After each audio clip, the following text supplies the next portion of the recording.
Vamos a ir al libro de Isaías, el profeta Isaías, capítulo 6, versículo 1 en adelante. Vamos a leer acerca de la visión que tuvo el profeta Isaías. Una visión transformadora. Y dice así la palabra del Señor. En el año que murió el rey Uzías, vi yo al Señor sentado sobre un trono alto y sublime, y sus faldas llenaban el templo. Por encima de él había serafines, cada uno tenía 6 alas, con 2 cubrían sus rostros, con 2 cubrían sus pies, y con 2 volaban. Y el uno al otro daba voces diciendo: Santo, Santo, Santo, Jehová de los ejércitos, toda la tierra está llena de su gloria. Y los quiciales de las puertas se estremecieron con la voz del que clamaba, y la casa se llenó de humo. Entonces dije: ay de mí, que soy muerto, porque siendo hombre inmundo de labios, y habitando en medio de pueblo que tiene labios inmundos, han visto mis ojos al Rey Jehová de los ejércitos. Y voló hacia mí uno de los serafines, teniendo en su mano un carbón encendido, tomado del altar con unas tenazas, y tocando con él sobre mi boca, dijo: he aquí que esto tocó tus labios, y es quitada tu culpa, y limpio tu pecado. Después oí la voz del Señor que decía: ¿a quién enviaré? ¿Y quién irá por nosotros? Entonces respondí yo: heme aquí, envíame a mí. Que Dios bendiga su palabra en esta mañana. Yo quisiera compartir con... Bueno, es que hay que apagar ese de ahí, si no, no hay... Desenchufa el rojo para que puedan encender allí. Enchufa el rojo. Por eso va. El profeta Isaías tiene una experiencia que transforma su vida. Una visión que él tiene que le hace ser una persona diferente. Y a mí me gustaría en esta mañana, con la ayuda del Señor, poder compartir con la iglesia precisamente esto, la necesidad en nuestras vidas personales, la necesidad en cada uno de nosotros como creyentes, como hijos e hijas de Dios, de tener una nueva visión en nuestras vidas, pero no una visión solo de las almas que hay que salvar, no una visión de la necesidad que hay en el mundo, no una visión del pecado que hay en la tierra, sino una visión de Dios en nuestras vidas. Que podamos, de la misma forma que Isaías vio al Señor y pudo ver y experimentar la grandeza, la majestad, lo sublime de Dios, y de una manera muy especial la santidad de Dios. ¿Qué es lo que vio Isaías? Hemos leído que en el año que murió el rey Uzías, vi yo al Señor sentado sobre un trono alto y sublime, y sus faldas llenaban el templo. Vamos a ver un poco de la historia, qué estaba aconteciendo, qué había ocurrido en Israel. Unos 20 años antes aproximadamente, el reino del norte, Israel, había sido invadido por los asirios. Y habían destruido Samaria, habían destruido todo Israel, las 10 tribus, el reino del norte. Como sabéis, Israel se dividió. Después de que murió Salomón, se dividió en 2 reinos. El reino de Judá y la tribu de Benjamín era llamado el reino del sur, donde tenían a Jerusalén. Y el reino del norte, que eran las otras 10 tribus, que tenían como capital a Samaria. Y la palabra de Dios nos dice que 20 años aproximadamente antes de esta visión que había tenido Isaías,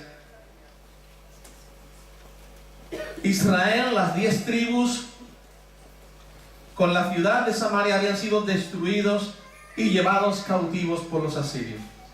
Los asirios eran un pueblo sanguinario, cruel, que sembraban el terror y la destrucción a su paso por todos los lugares por donde iban. Eran tan sanguinarios que una de las cosas que hacían era desollar a sus enemigos. Les quitaban la piel en vida, estando vivos, les quitaban la piel, despellejando a sus enemigos. El rey asirio Asur-Nasirpal II describe en tono jactancioso el trato que le dispensaba a sus enemigos. Y dice así en las crónicas de los asirios: edifiqué una columna cerca de la puerta de su ciudad, desollé a todos los príncipes que se habían sublevado y cubrí la columna con su piel. A algunos los emparedé dentro de la columna, a otros los colgué en maderos en la columna, y desmembré a los oficiales y a los príncipes reales que se habían rebelado contra mí. A muchos de sus cautivos los quemé con fuego, y a otros muchos los capturé vivos y los llevé vivos a Asiria. Cuando los arqueólogos excavaron los palacios reales de Asiria, descubrieron que los muros estaban decorados con representaciones del trato inhumano que los asirios daban a los cautivos. Teniendo esto en mente, volvamos ahora nuevamente al capítulo 6 de Isaías.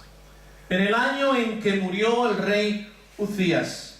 Uzías había sido un rey que había reinado en Judá, en Jerusalén, durante 52 años.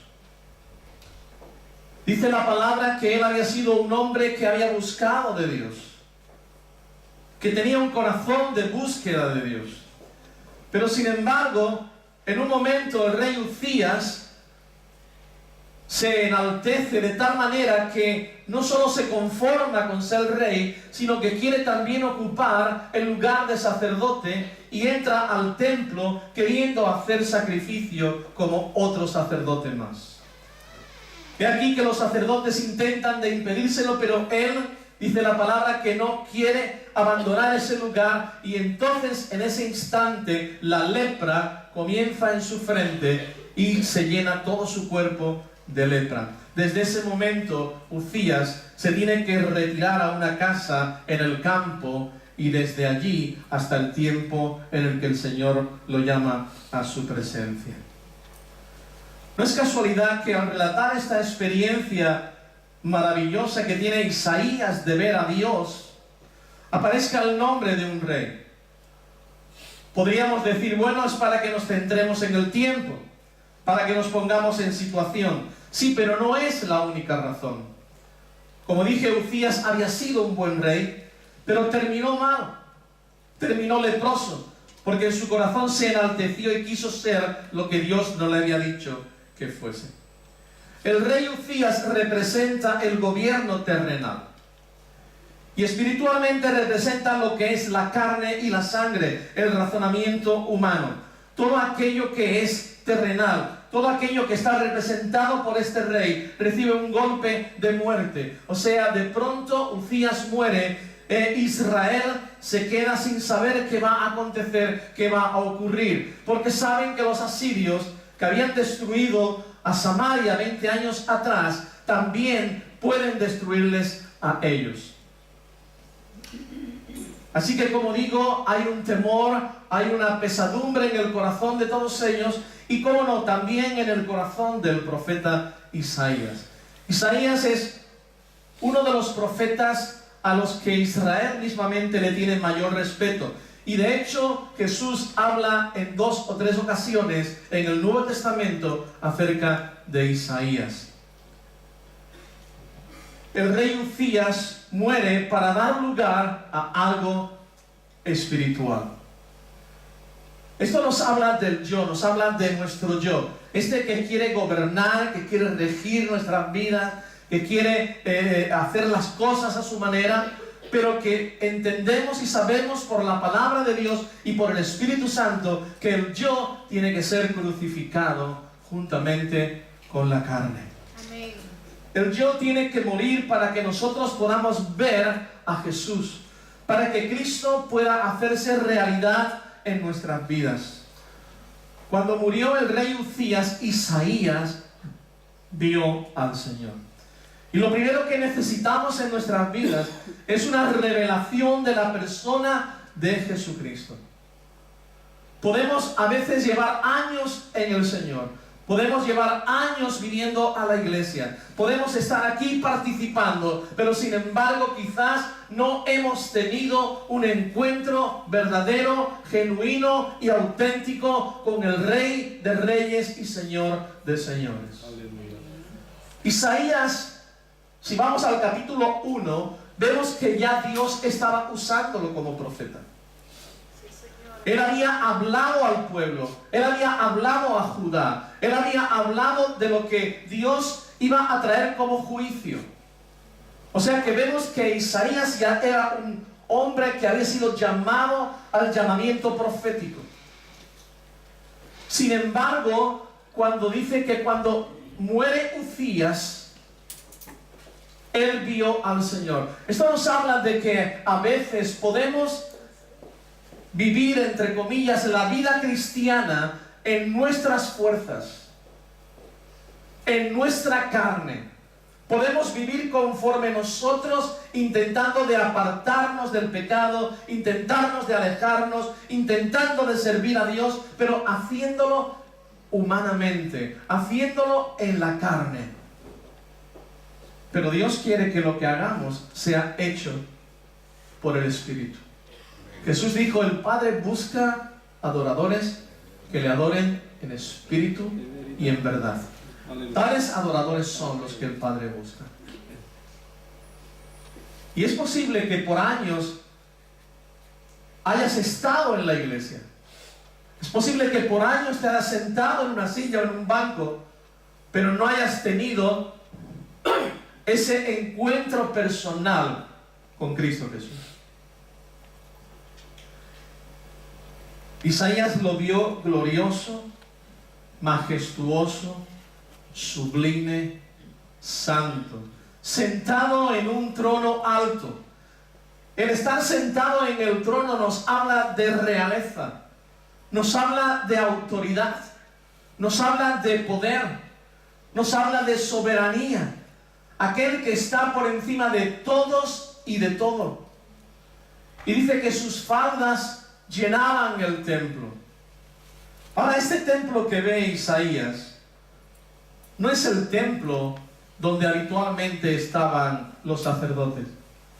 Lo que Isaías está teniendo es una visión del cielo. Recuerda que cuando Dios le dice a Moisés de construir el tabernáculo y le da las medidas, dice conforme a lo que Dios le mostró. Hay un tabernáculo en el cielo.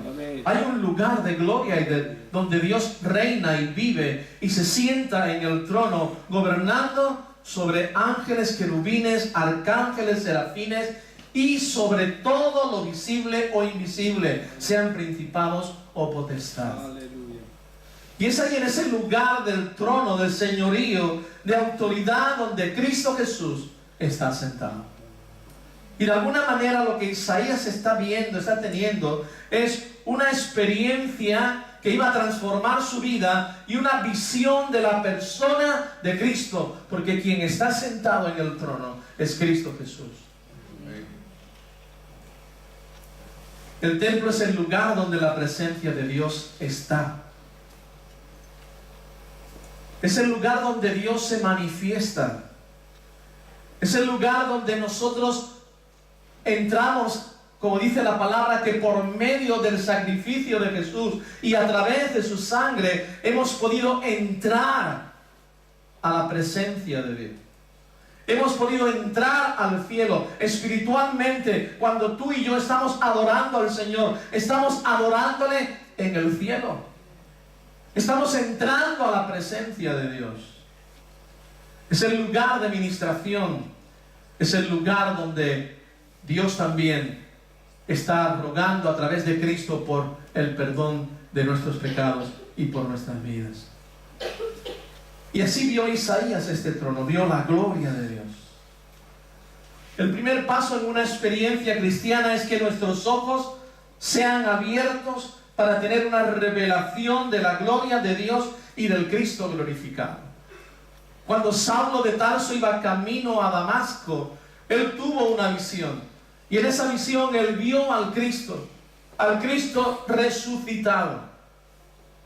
Y una voz le dice: Saulo, Saulo, ¿por qué me persigues?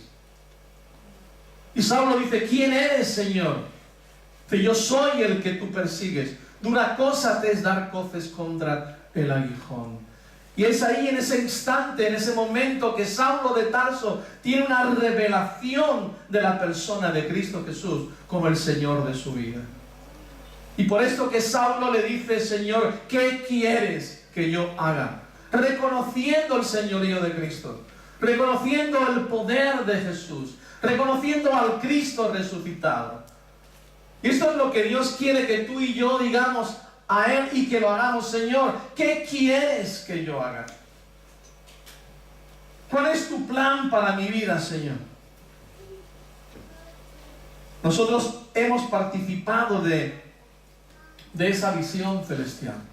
Hemos conocido al Cristo de gloria. Él ha venido a nuestras vidas, ha perdonado nuestros pecados, nos ha sacado del lugar donde estábamos, nos ha hecho una nueva creación, nos ha dado vida juntamente con Él y nos ha sentado en los lugares celestiales con Cristo.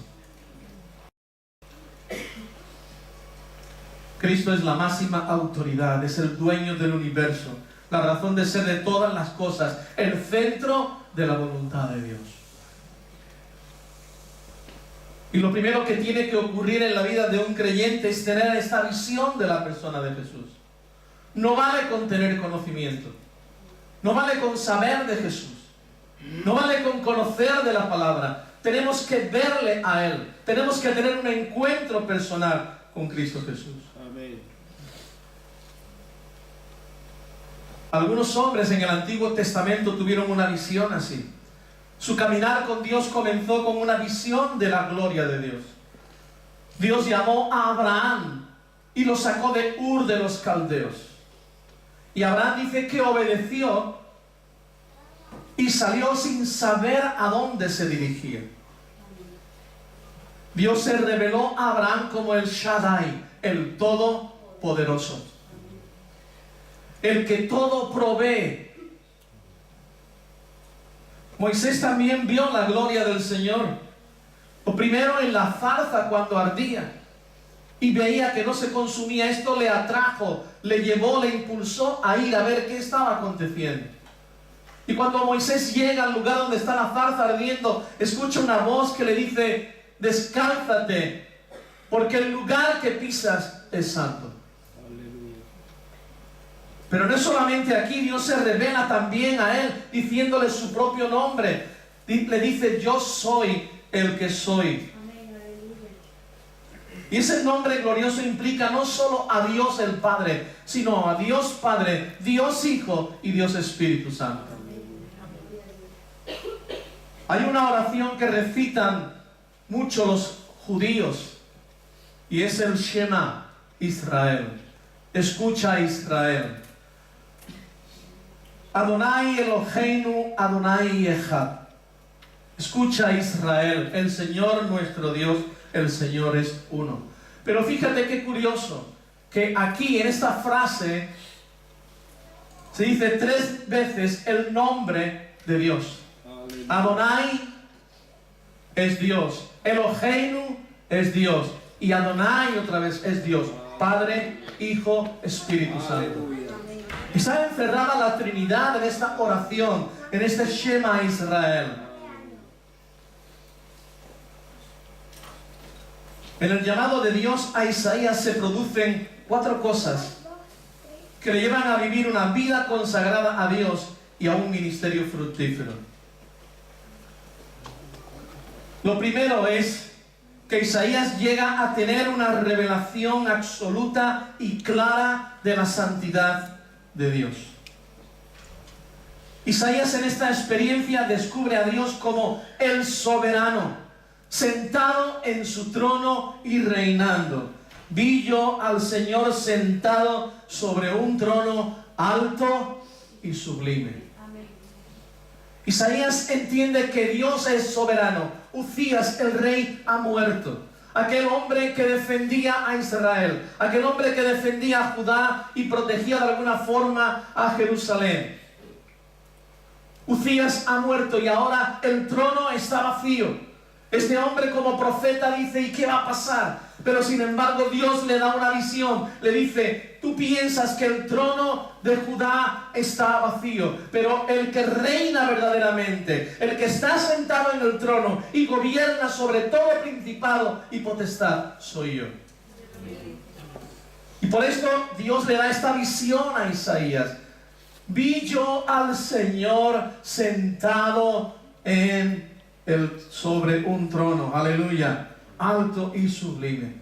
Dios se muestra a Isaías como el soberano, como aquel que tiene la soberanía absoluta sobre todas las vidas, el que tiene el control de cada uno de los israelitas. La segunda cosa es que se le muestra como el Dios omnisciente, que conoce todo lo que está aconteciendo. A veces pensamos, Dios no sabe, o qué ocurre, por qué las cosas están yendo en mi vida como están yendo. Y pensamos que Dios no es consciente de ello. Dios es omnisciente. Dios conoce todo lo que acontece y todo lo que ocurre en tu vida y en la mía y en el mundo entero. Nada le está oculto ante sus ojos. Isaías puede entender que Dios es conocedor de la situación que está viviendo Judá.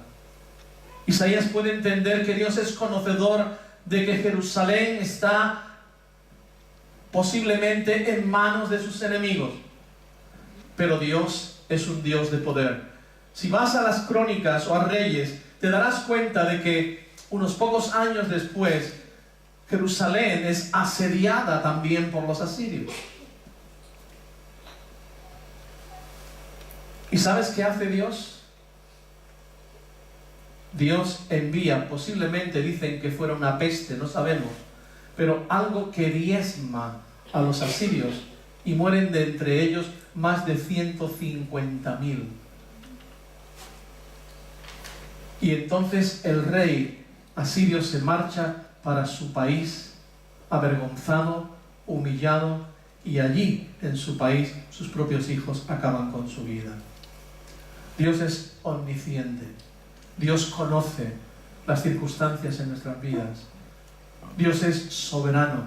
Dios tiene control sobre todas las cosas. Nada se escapa de su mano. Amén. Pero no solamente Dios es soberano, no solamente Dios es omnisciente, que lo conoce todo, sino que Dios también es omnipresente. Su gloria llena la tierra. Aleluya. Es omnipresente. Él puede estar aquí y puede estar en otro lugar. Él no está limitado por el tiempo y el espacio. Pero sobre todas las cosas, Dios se revela a Isaías como el Dios santo, santo, santo. Separado de todo. Los serafines le proclamaban diciendo, santo, santo, santo es el Señor. Y por encima de él, versículo 2 dice, había serafines y cada uno tenía 6 alas. Y uno se puede preguntar, ¿y por qué tienen 6 alas? Porque no se sienten dignos de estar en la presencia del Dios Trino. Con 2 cubren sus rostros, porque no se sienten capaces ni dignos, aun siendo serafines, de mirar a Dios cara a cara. Aleluya. Y con otros 2 cubren sus pies, porque eso también nos habla, como dijimos antes, de cuando Dios le dice a Moisés, descálzate, porque la tierra que estás pisando es santa. Y el que se cubran los pies y el rostro nos habla de cómo ellos, siendo angelicales, seres santos, no se sienten con la dignidad suficiente para estar ante la presencia de Dios. ¿Cuánto más nosotros, hermanos? ¿Cuánto más nosotros?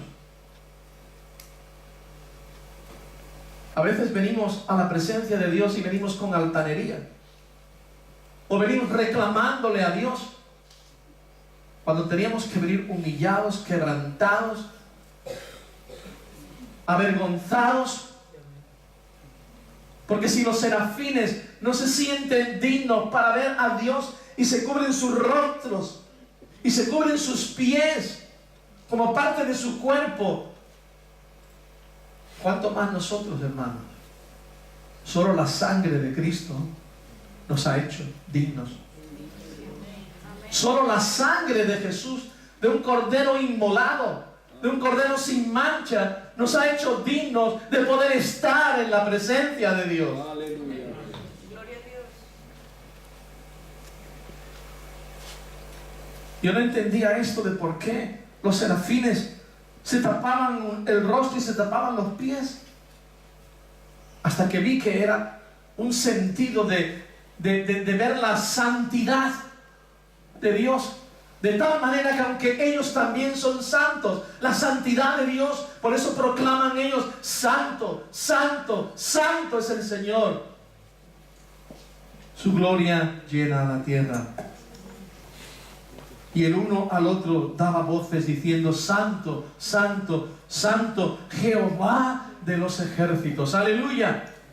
El Dios que se ha mostrado a Israel como el Todopoderoso, como Jehová de los ejércitos. Recuerda aquel momento en el que David se confronta con Goliat y dice: ¿quién es este incircunciso que se atreve a blasfemar y a venir en contra de los escuadrones de Israel, de Jehová de los ejércitos?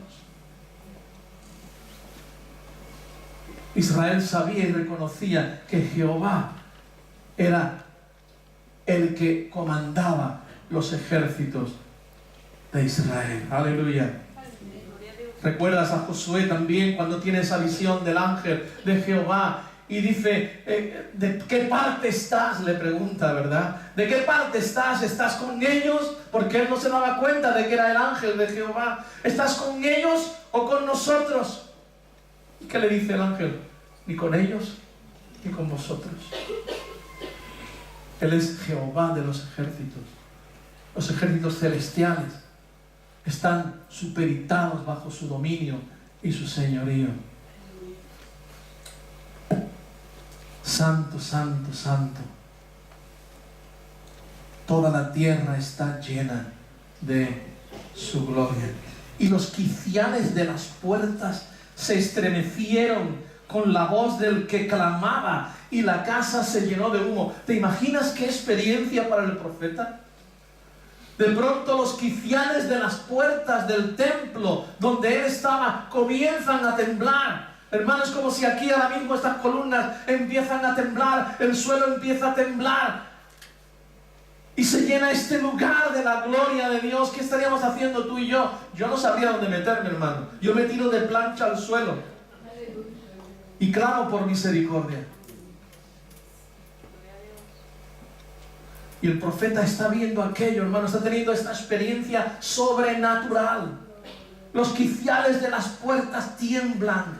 Todo su ser está temblando. Se llena de humo. El humo nos habla de la Shekinah de Jehová, de la gloria de Dios. Amén.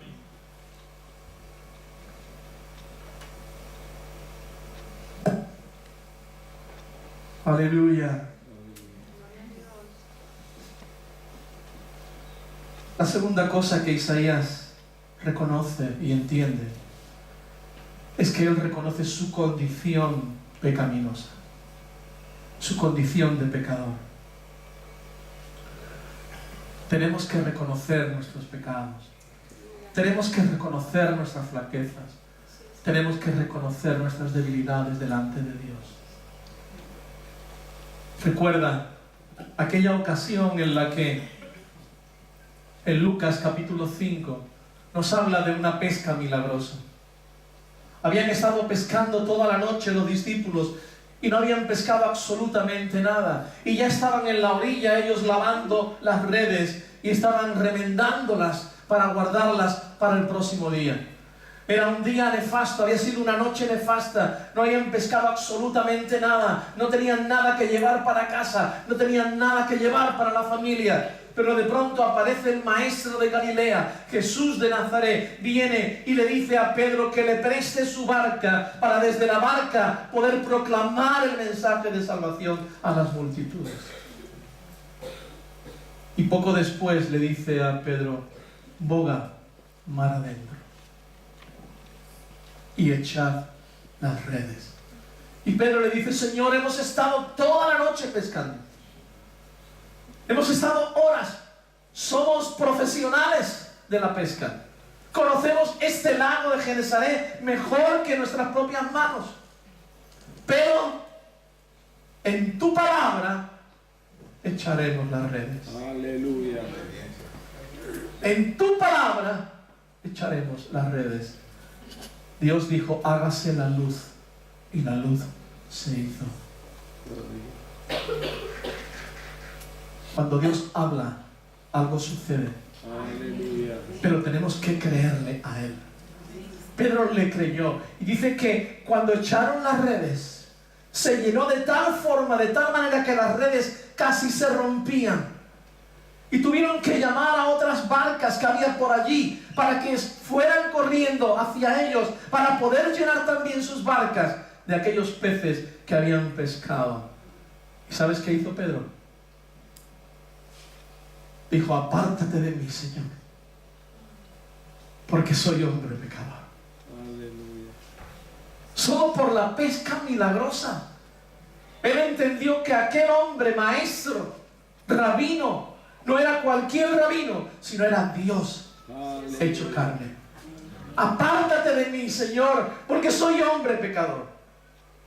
Y es lo mismo que dice Isaías. Reconoce su pecaminosidad, reconoce su pecado, entiende y dice, ¡ay de mí! Entonces dije, ¡ay de mí! Que soy muerto, porque siendo hombre inmundo de labios y habitando en medio de pueblo que tiene labios inmundos, han visto mis ojos al Rey Jehová de los ejércitos. Aleluya, gloria al Señor. Qué tremenda experiencia, qué tremenda visión. Y hasta que Isaías no tuvo una visión de Dios y de la santidad de Dios, y hasta que él no reconoció su condición de pecador, él no pudo tener esa revelación. El encuentro con Dios nos revela nuestro corazón, nos hace ver nuestra condición de pecadores. Y si tú has venido a Dios y no has reconocido que eres un pecador, necesitas arrepentirte. Si no has reconocido que eres un hombre o una mujer pecadora y que no puedes mantenerte de pie delante de la presencia de Dios, necesitas humillarte, quebrantar tu corazón, ponerte de rodillas delante de Dios y decirle, Señor, ayúdame, revélame mi pecado.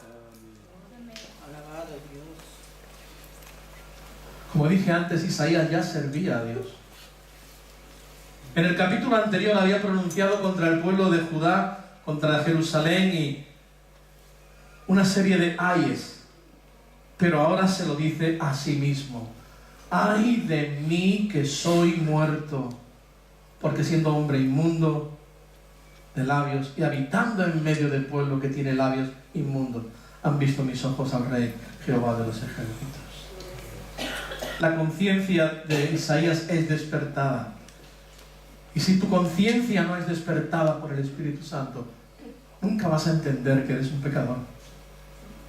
Nunca vas a entender que tienes necesidad de perdón en tu vida. Encontrarnos con Dios nos quebranta, nos hace más humildes y necesitados, porque al verle a Él, vemos también nuestra condición. Cuando vemos la santidad de Dios, vemos nuestra condición de pecador. Y no podemos mantenernos en pie delante de Dios. Amén. ay de mí que soy muerto. Él entendía, Isaías entendía que, como dijo Dios al propio Moisés, nadie verá mi rostro y vivirá. Nadie verá mi rostro y vivirá. Y por eso Isaías lo entiende, lo comprende y piensa que ahora el juicio de Dios va a venir sobre su vida, porque él entiende y sabe su condición pecadora. Soy un hombre de labios inmundos y que habito en medio de un pueblo de labios inmundos. Posiblemente él había entendido que Israel era un pueblo que se alejaba de Dios, pero él no, él era un profeta, él era un siervo de Dios. Y a veces nosotros pensamos que por el hecho de tener un cargo en la iglesia o de tener algún tipo de ministerio o por el hecho de ser cristianos pensamos que somos mejores que los demás. Necesitamos una revelación de nuestro negro corazón, hermano. Necesitamos una revelación de nuestro ennegrecido corazón por causa del pecado. No importa si eres pastor, no importa si eres director de alabanza, no importa si eres en la intercesión, no importa cuál sea tu lugar, no importa si eres una persona que se sienta en una silla y viene todos los domingos, tienes que reconocer tu condición de pecador.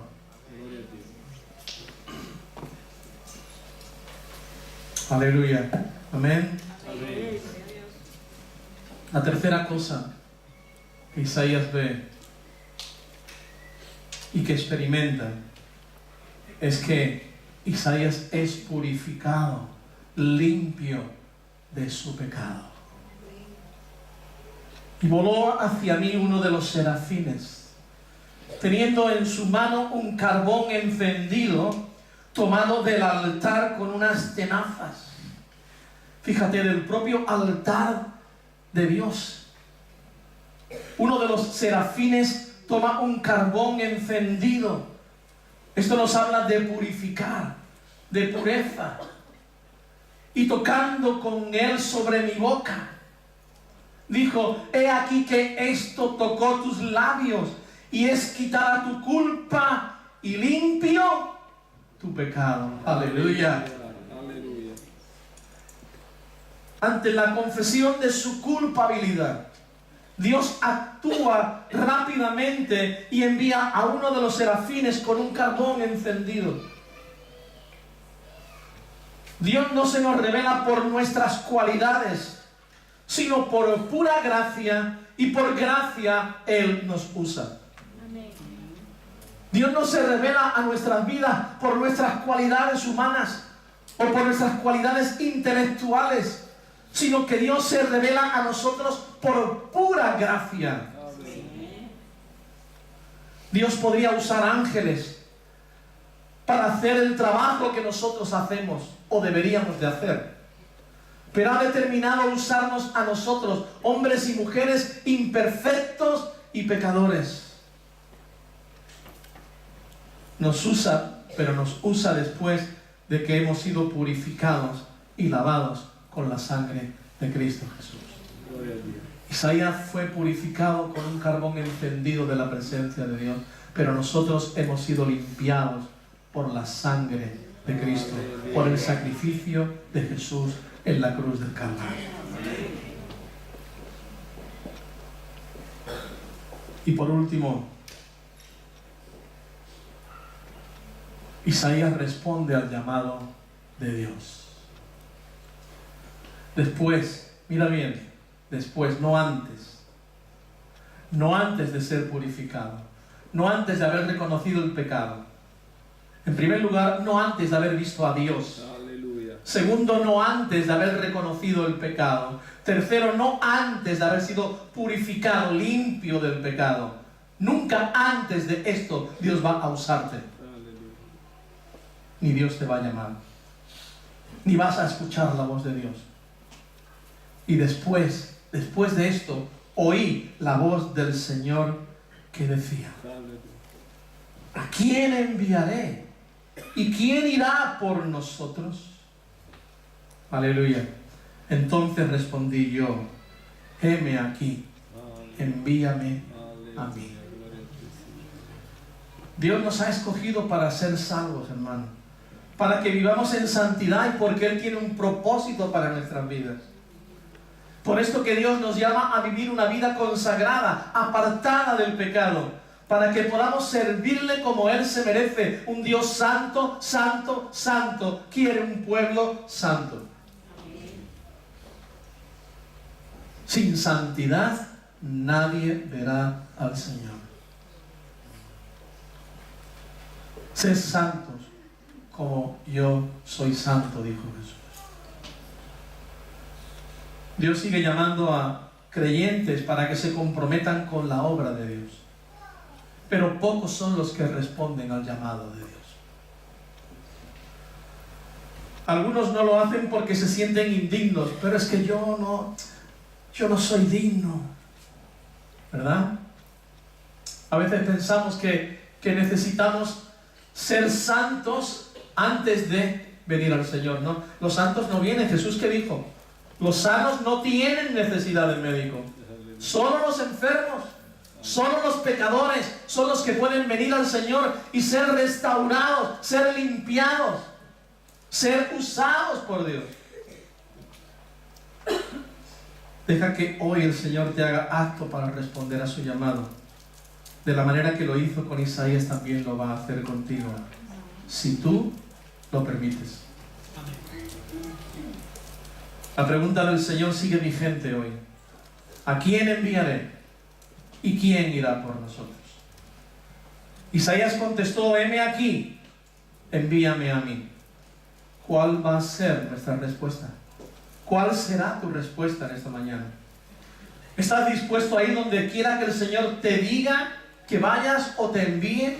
Ah, Señor, pero es que allí, en aquel lugar, en ese sitio, es que esa gente, es que...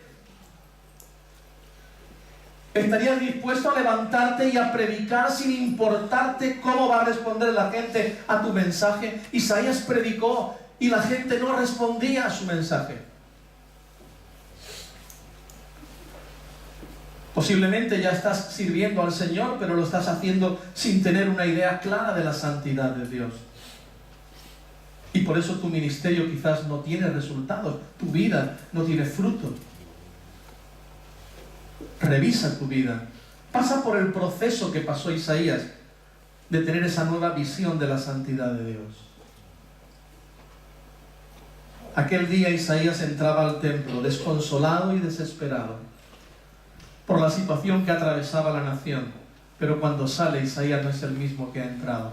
Espero que en esta mañana también, cuando salgamos de este lugar, tú y yo no seamos los mismos que hemos entrado. Aleluya. Necesitamos tener una revelación de quién es Dios y cómo es Dios. ¿Cómo saldrás tú hoy de la casa de Dios? ¿De qué manera vas a salir de este lugar? ¿Un domingo más? ¿Un culto más? ¿Una palabra más? ¿O saldrás pensando: Señor, realmente tengo que humillarme delante de tu presencia? Tengo que confesar que soy un pecador. Tengo que reconocer que mi pecado ha hecho la separación entre tú y yo. Y que no puedo ministrar, que no puedo predicar, que no puedo enseñar, que no puedo hablar a nadie de ti si primero no he tenido una experiencia con el Santo de los Santos. Aleluya. ¿Cómo responderemos en esta mañana? Isaías tuvo una revelación clara de la santidad de Dios. Isaías vio su pecado. Isaías fue limpio de su pecado. Isaías respondió al llamado de Dios. ¿Quién irá? ¿A quién enviaré? ¿Quién irá por nosotros? Heme aquí. Envíame a mí. Aleluya. No podemos pedir a Dios que nos envíe, que nos mande a la mies, si antes no hemos tenido una revelación de la santidad de Dios y una revelación de nuestro corazón de pecado. Amén. Vamos a ponernos en pie.